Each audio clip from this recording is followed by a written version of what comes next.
The pizza was still frozen when I came home. A slab of cardboard and ice sitting on the counter, next to a single text message on my phone. That was it. No cake, no dinner, no warmth. Just that for my birthday. A week earlier, my wife and her friends had thrown a backyard party for my best friend Ryan. Fireworks, a drone photographer, champagne under string lights. I watched clips of it on Instagram, her laughter a few decibels louder than it ever was with me. When I asked her why, she didn't even look up from her phone. "You're not really the celebrating type," she said. I didn't reply. I didn't eat. I grabbed my bag, my laptop, and walked out the door. That night, her mother texted me, "Why's everyone freaking out?" I smiled at the screen.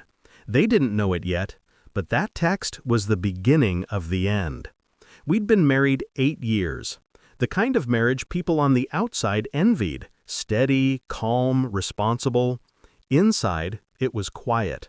Not peaceful, just quiet. She used to love how predictable I was. "You keep me grounded," she'd say. Then one day, grounded became boring. And Ryan, my best friend since college, became spontaneous. I should have noticed sooner. The shared jokes that no longer included me, the texts she'd tilt her screen away for, the perfume she started wearing again after years. But I trusted her. That's what I did. I trusted. The night of Ryan's party, when I saw her in that red dress she never wore for me anymore, I understood. I didn't confront her, not then. I just watched. Every detail, every careless touch, every stolen glance. Revenge isn't rage. Rage is sloppy. Revenge is architecture. I started small. I stopped logging into our joint account, created new ones, silent, clean, transferred assets bit by bit, stocks, savings, the car under my name. At work, I called in a favor from a friend in IT, had him check something for me, IP addresses, logins, cross-referenced timestamps between her phone and Ryan's. I didn't even have to break into anything. They were careless enough to leave trails everywhere.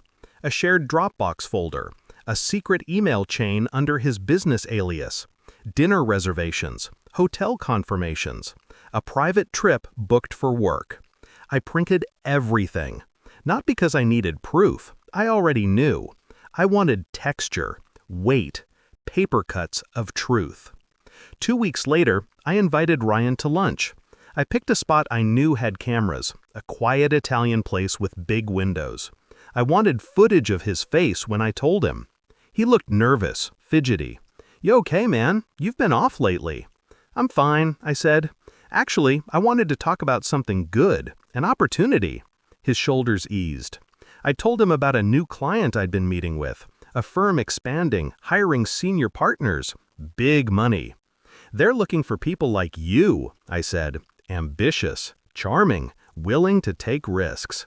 He took the bait. Hook, line, and ego.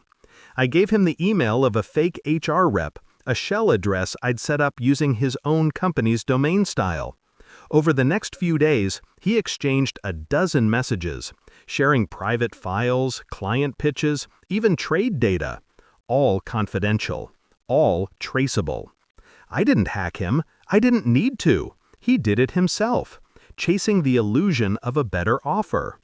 A week later, I dropped the package. Printed emails, photos, and recordings, all neatly labeled, delivered to his company's ethics board, HR, and her mother's mailbox. At the same time, my attorney filed the divorce papers, citing infidelity and emotional misconduct. The evidence spoke louder than I ever could. By evening, her mother's text lit up my phone again. "What did you do?" I didn't answer. Instead, I sent her the same message my wife sent me on my birthday. Congrats. The fallout came fast. Ryan was suspended, pending investigation. His firm froze his accounts. My wife's phone buzzed nonstop. Calls she didn't answer, texts she didn't open. I watched from my new apartment, the city lights flickering off the glass, her name lighting up my screen over and over. She tried the familiar tone, Pleading first, then angry, then silent. I didn't respond. When she finally showed up at my door, mascara streaked and trembling, I opened it just long enough for her to see the papers on my counter. The divorce filing, the asset list, the finalized transfer receipts. "You planned this?" she whispered. "I architected it," I said. "You built the foundation." She started to cry. I didn't flinch. Tears are just strategy when they come too late. In the end, I didn't throw a party, didn't light fireworks, didn't need a drone to capture the moment. My celebration was quieter, the kind you feel behind your ribs when justice clicks into place. People think revenge means destruction. It doesn't. It means precision, patience, control. And sometimes it starts with a frozen pizza on the counter.